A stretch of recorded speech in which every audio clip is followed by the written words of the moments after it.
Today I'm making the very first product for my Etsy shop, a simple handcrafted cutting board. Hi, I'm Kevin and this is Beam & Board.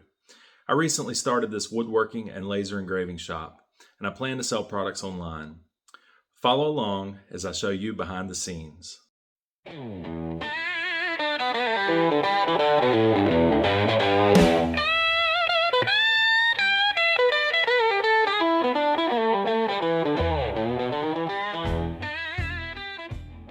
Now it's been a while since I've made anything in my shop, so I decided to go back to basics and make a simple cutting board.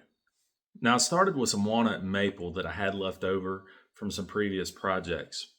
And the first cut I make is cutting them down to length.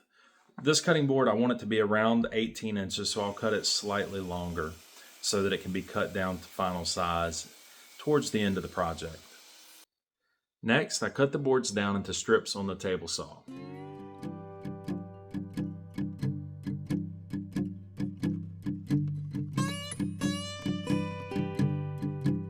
Now at this point, many of the woodworkers that I've followed for years would take these pieces to a joiner. But I found if the table saw is set up properly and is square, and if you're using a higher tooth count, that you can usually get a good finish on the cuts, good enough to actually join the pieces together without sending them through a joiner. I've used a 50 tooth combination blade for years and had very few problems with my glue ups. Now before I glue all these pieces together, I do a quick dry fit just to make sure that everything is going to line up properly, and also to make sure that there aren't any gaps possibly created by the table saw as I was running the pieces through.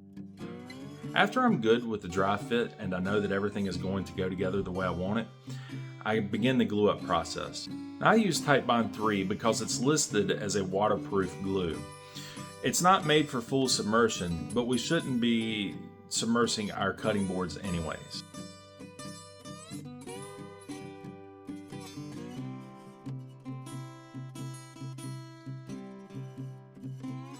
Now once I have glue on all the pieces, I put them in place and I begin the clamping process.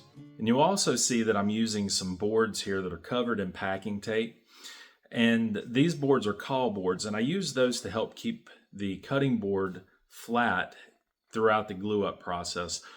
There's a tendency as you clamp for boards to start to shift and move, especially with the glue there. So those caul boards will help keep everything in place. And the packing tape, well, it just helps keep glue off of the caul boards so that they don't become glued to the cutting board. I'll let it set just long enough for the glue to skim over. And once it's at that point, I'll take a scraper and scrape that excess glue that's squeezed out of the joints off of the project. Now once the glue is cured, I remove the clamps and I take the workpiece to the planer. A few passes through the planer will even everything out and ensure that the cutting board has a flat and smooth surface.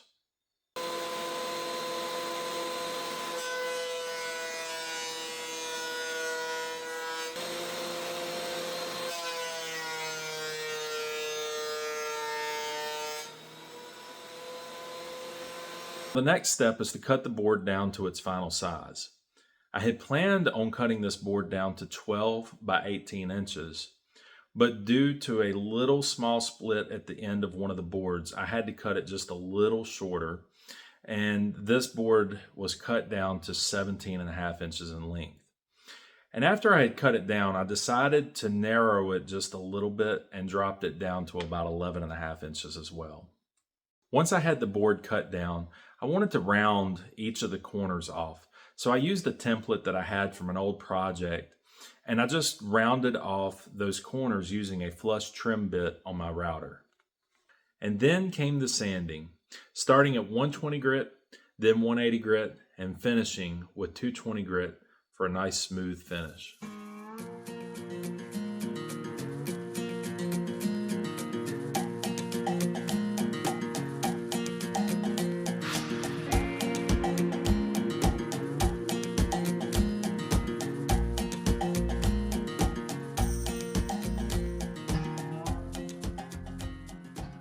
And the last step in the sanding process for a cutting board is known as raising the grain.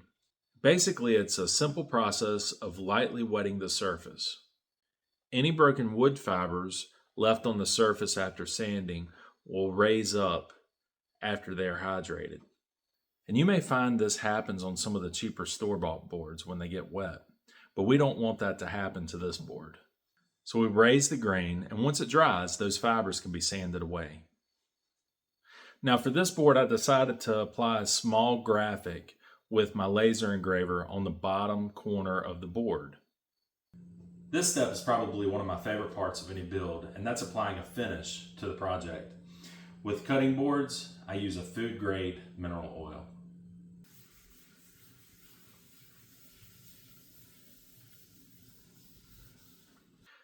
Now, when I first started woodworking, I didn't think too much about cutting boards, but I have learned that there's a sort of freedom of expression that comes along with making cutting boards.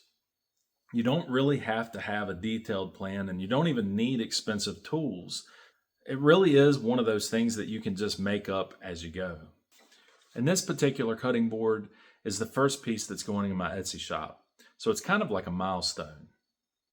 And finally, once the cutting board was made, it was time to take some pictures. So I did my best to get some good lighting together and take a few pictures of the cutting board so that I could upload them to Etsy for this listing.